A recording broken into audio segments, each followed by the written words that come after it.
بسم الله الرحمن الرحيم.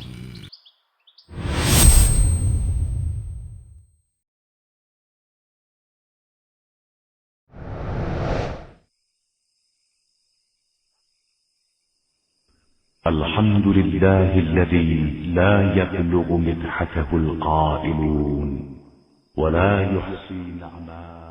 Grâce à Dieu dont la bienveillance est ineffable et les bienfaits sont incalculables. Grâce à celui dont les savants ne font pas valoir son dû, étant inconcevable, indéterminable et insondable par les catégories de la pensée humaine. Ses attributs sont illimités et inqualifiables. Il transcende le temps par sa durée incommensurable. Pourtant, il est l'être en soi non contingent, dont l'essence est l'existence. Il englobe tout sans être comparé à autre chose.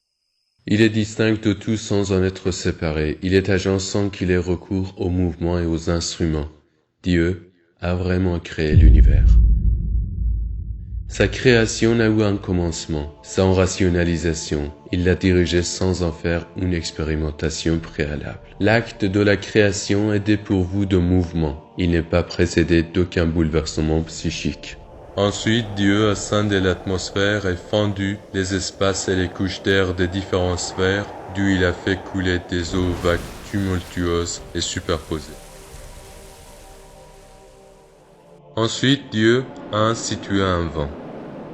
Il lui a ordonné d'imprimer un mouvement aux eaux tumultueuses et de stimuler les vagues des mers. Ce qui fut fait, en effet, le vent a soufflé par intermittence des vagues successives, imprimé d'un mouvement de va-et-vient qui les fait monter, se superposer, s'immiscer pour former des écumes que Dieu a soulevées dans un air scindé et une atmosphère fortement ouverte.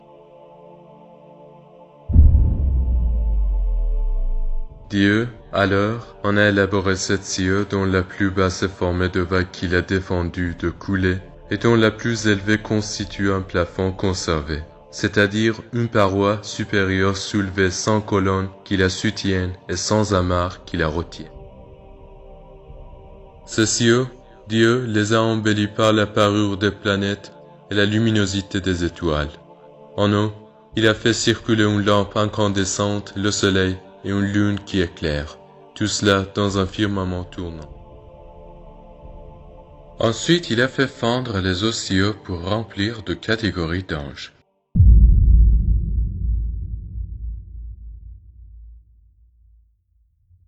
Selon les versets du Coran et les hadiths, dès le début, Dieu a créé l'homme pour vivre sur terre afin de remplacer les anges qui étaient avec Iblis sur terre. Mais les anges ont dit à Dieu que l'homme commettrait le meurtre et la corruption sur terre. Mais Dieu leur a prouvé qu'il y avait un intérêt qu'ils ignorent. Et puis, Dieu a ordonné aux anges de se prosterner devant Adam, le premier humain. Mais Iblis a désobéi à Dieu, et Dieu l'a chassé de sa position. Iblis a demandé à Dieu un délai jusqu'au jour où les humains seront ressuscités.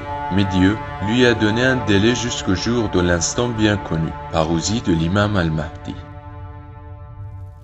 Iblis jura, je les séduirai assurément tous, sauf tes serviteurs élus parmi eux.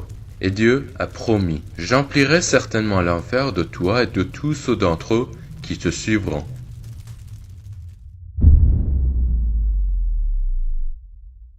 Avant d'amener Adam sur terre, Dieu l'a placé dans un jardin céleste, et Dieu lui a interdit de manger le fruit de l'arbre. Et Iblis a menti à Ève que Dieu leur a permis de manger de l'arbre, et si vous mangez de cet arbre, vous deviendrez deux anges ou deviendrez immortels. Puis ils ont mangé du fruit, et Dieu a envoyé Adam, Ève et Iblis sur la terre après cette erreur involontaire. Puis Adam reçut de son Seigneur des mots, et Allah agréa son repentir. Plus tard, Dieu a choisi Adam comme prophète.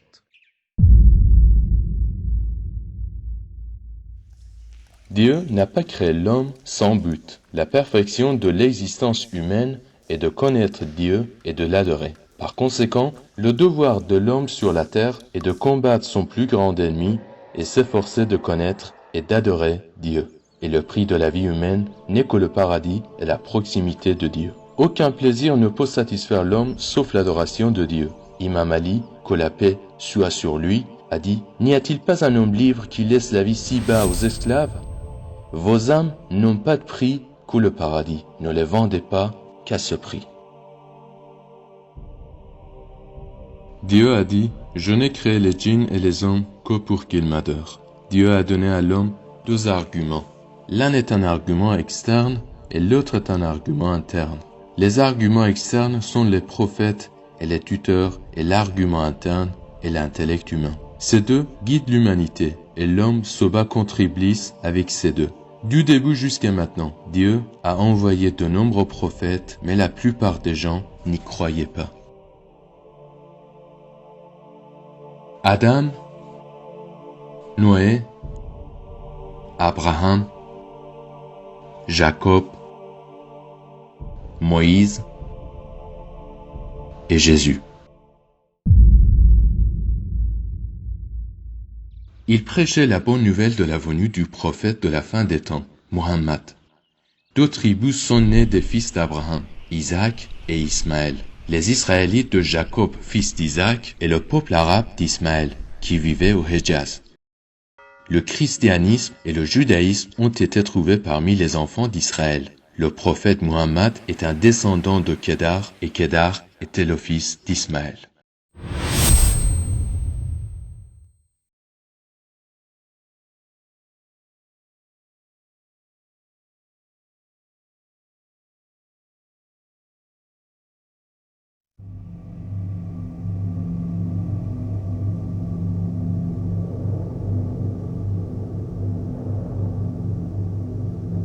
ולישמעאל שמעתיך, הנה ברכתי אותו והפרתי אותו והרביתי אותו במאוד מאוד. 12 נשיאים יוליד ונתתיו לגוי גדול.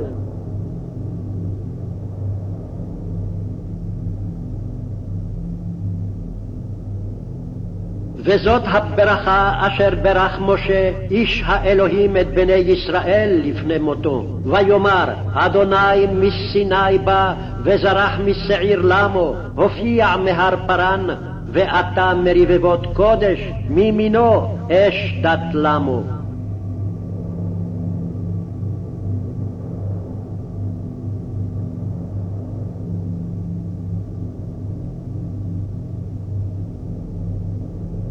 אלוה מתימן יבוא, וקדוש מהר פרן סלע, כיסה שמים הודו, ותהילתו מלאה הארץ. ונוגח כאור תהיה, קרניים מידו לו, ושם חביון עוזו.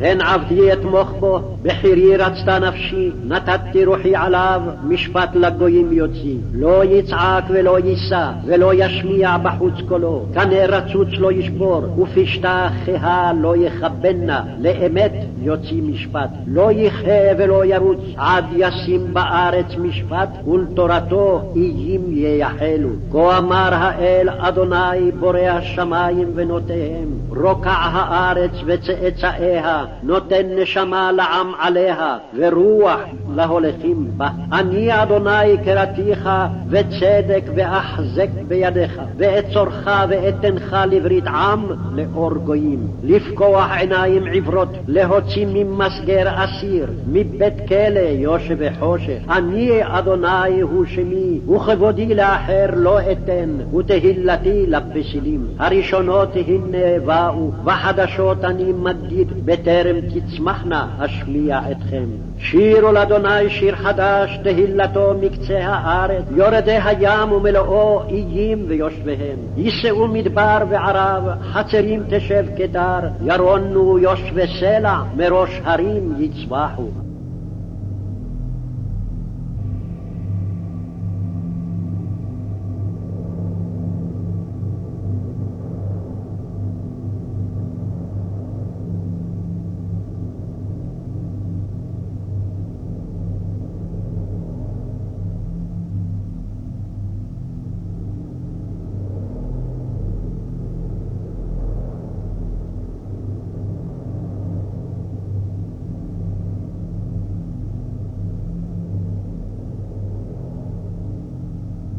ויאמר אדוני אלי, היטיבו אשר דיברו, נביא אקים להם מקרב אחיהם כמוך, ונתתי דברי בפיו, ודיבר עליהם את כל אשר אצוונו. והיה האיש אשר לא ישמע אל דברי, אשר ידבר בשמי, אנוכי אדרוש מעמו. אך הנביא אשר יזיד לדבר דבר בשמי, את אשר לא ציוותיו לדבר, ואשר ידבר בשם אלוהים אחרים, ומת הנביא ההוא. וכי תאמר בלבביך, היכן נדע את הדבר אשר לא דיברו אדוני, אשר ידבר הנביא בשם אדוני, ולא יהיה הדבר ולא יבוא, הוא הדבר אשר לא דיברו אדוני, בזדון דיברו הנביא, לא תגור ממנו.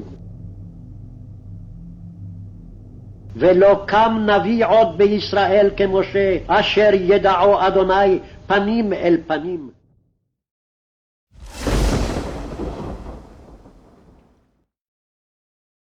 Après la mort de tous les prophètes, Dieu a envoyé le dernier prophète à l'humanité et lui a révélé le livre du Coran. Sa religion et son livre sont éternels et tout le monde doit suivre Muhammad et les 12 imams après lui. Les chrétiens et les juifs connaissaient Muhammad sur la base de leur livre saint. Mais beaucoup d'entre eux ne croyaient pas en Muhammad et n'obéissaient pas au nouveau commandement de Dieu. Le prophète Muhammad a accompli sa mission pendant 23 ans et puis 2 femmes hypocrites, Aïcha et Hafsa, l'ont empoisonné et l'ont martyrisé. Après le martyre du prophète, Umar et Abu Bakr ont usurpé le califat. Le prophète avait répété au peuple le message de Dieu qu'après moi, Ali ibn Abi Talib est l'imam et le calife, et après Ali, 11 autres imams. Mais le peuple a trahi le prophète et a prêté allégeance à Umar et à Abu Bakr. Umar a attaqué la maison d'Ali parce qu'Ali n'avait pas prêté allégeance à Abu Bakr. Il voulait mettre le feu à toute la maison, mais Fatima, la sainte fille du prophète et la femme d'Ali ibn Abi Talib, a résisté.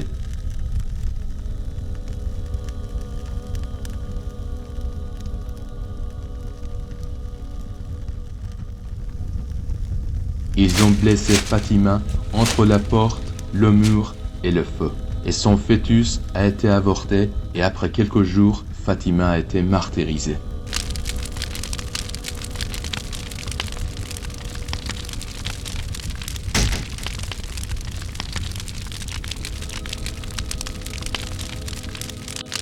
Depuis lors, ceux qui ont suivi le prophète et les imams se sont appelés chiites. Et ceux qui n'ont pas suivi les imams et ils ont suivi Umar, Abu Bakr, etc., se sont appelés sunnites. Ils ont interprété la religion avec leurs propres opinions. Des gens qui se considéraient musulmans ont infligé la pire oppression à la famille du prophète, alors que Dieu avait à plusieurs reprises commandé une forte amitié avec la famille du prophète. Le prophète a dit à maintes reprises que je laisserai 2 choses précieuses parmi vous. L'un est le livre de Dieu et l'autre est ma famille. Et il a dit, ma famille est comme l'arche de Noé. Celui qui y entrera sera sauvé, et celui qui n'y entrera pas se noiera. Le prophète Hazrat Zahra et les imams sont le seul moyen d'obtenir le plaisir de Dieu. Et sans leur amour et leur tutelle, aucun culte ne peut être accepté. Ils sont la lumière de Dieu et la mine de la connaissance et de la miséricorde de Dieu. Ce sont les créatures suprêmes de Dieu, et Dieu a créé le monde pour eux. Mais le peuple a martyrisé 11 imams.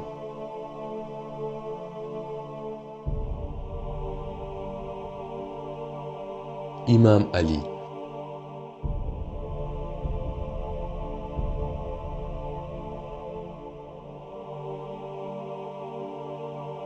Imam Hassan,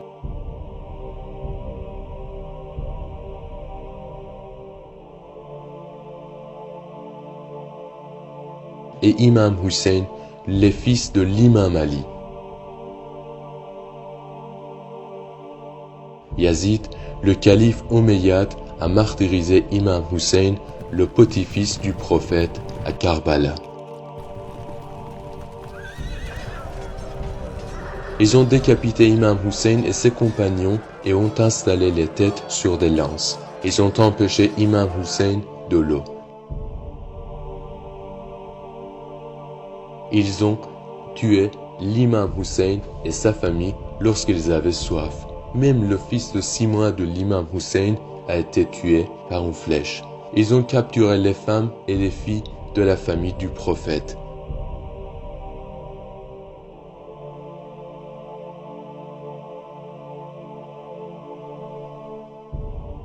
Imam Sajjad, le fils de l'imam Hussein.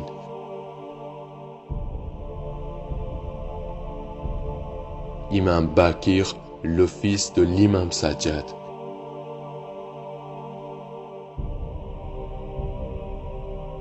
Imam Sadiq, le fils de l'imam Bakir.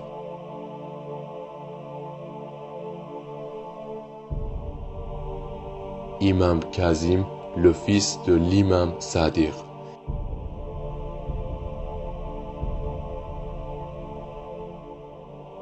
Imam Reza, le fils de l'imam Kazim.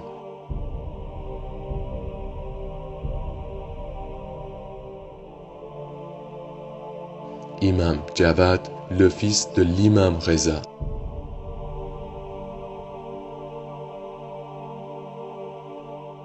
Imam Hadi, le fils de l'imam Javad. Imam Hassan Askari, le fils de l'imam Hadi.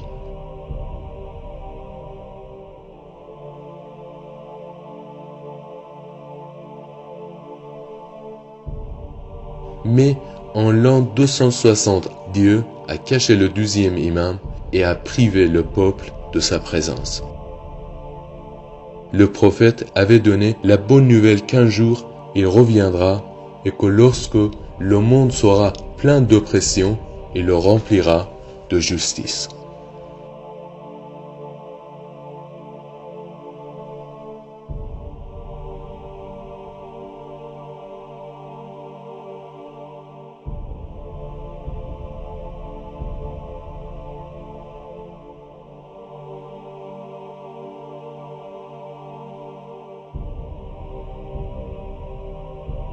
Les deux imams comme le prophète sont saints, mais ils n'ont pas la révélation. Ils avaient hérité la connaissance du prophète. Dieu les a purifiés de toute faute et péché. Ils ne font jamais d'erreur. Dieu les a choisis pour guider le peuple et pratiquer la religion. S'ils gouvernaient et pouvaient enseigner les gens, le monde entier serait rempli de paix, de justice et de connaissance. Les chiites attendent toujours l'arrivée de l'imam Mahdi, et les imams leur ont ordonné de ne pas se révolter avant la venue de l'imam Mahdi et de ne pas former de gouvernement. Les chiites qui ne sont pas égarés pratiquent le Coran et les commandements et hadiths du prophète et des imams pendant l'occultation du 12e imam. Quand l'imam Mahdi reviendra, il gouvernera pendant de nombreuses années et il enseignera au peuple toutes les sciences. Il éradiquera la pauvreté et l'oppression et après l'imam Mahdi, 11 autres imams retourneront dans le monde pour régner jusqu'au jour du jugement.